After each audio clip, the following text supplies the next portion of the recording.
So I've been living in Bali for a few months, and here are some of the things I wish I knew before moving to Bali. One of the most important things I wish I knew was with ATMs. First of all, ATMs are located everywhere in Bali.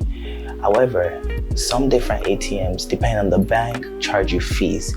So if you have bank debit cards that have either they don't charge you fees or they reimburse you, that would be good, such as like Charles Schwab, or if you have things like Revolut here works amazingly actually, and you can use banks like BCA and you could withdraw money and don't get charges.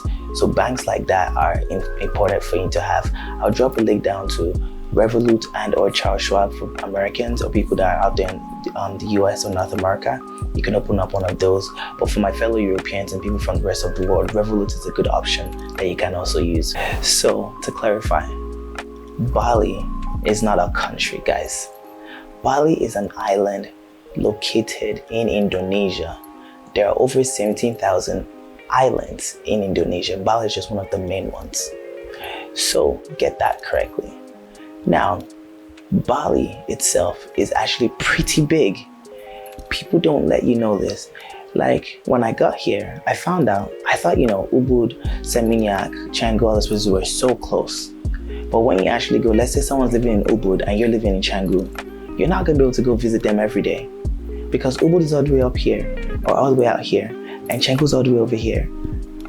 It's at least over an hour bike drive ride. So no. Yeah, people don't let you know Bali is that big. Bali is pretty huge. And there's places like Amed, Lovina up north. It's just such a big place. So whenever you're planning your trips, know where you're going to go.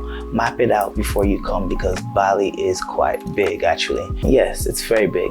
And this then leads us to the next thing, which is the most common way of transportation is actually motorbikes.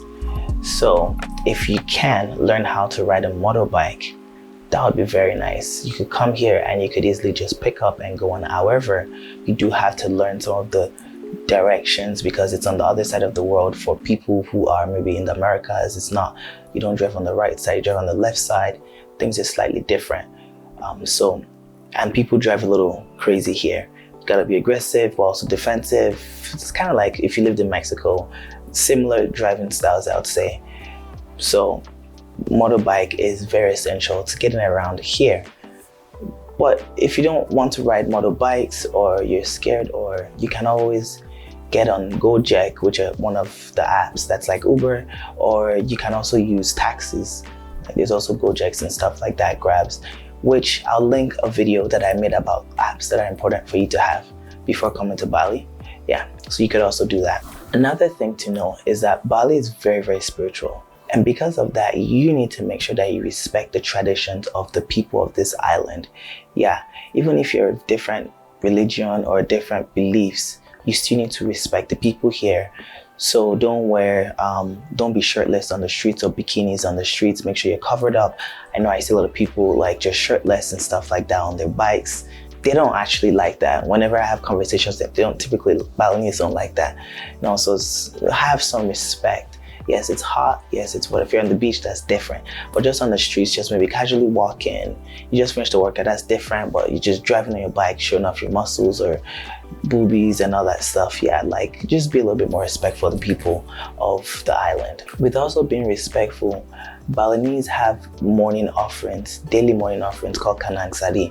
And you need to make sure that you don't step on this thing. I wasn't told of it, but I just happened to just know that I probably shouldn't step on it. I had friends that every day they stepped on these offerings. Do not do that. It's very, very disrespectful to Balinese. So do not step on these offerings at all. No good, no bueno. Don't do it. Tidak.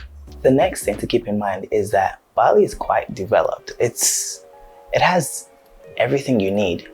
So yes, it's an island, but also in this island, there is like a city, Denpasar, Kuta, all those areas.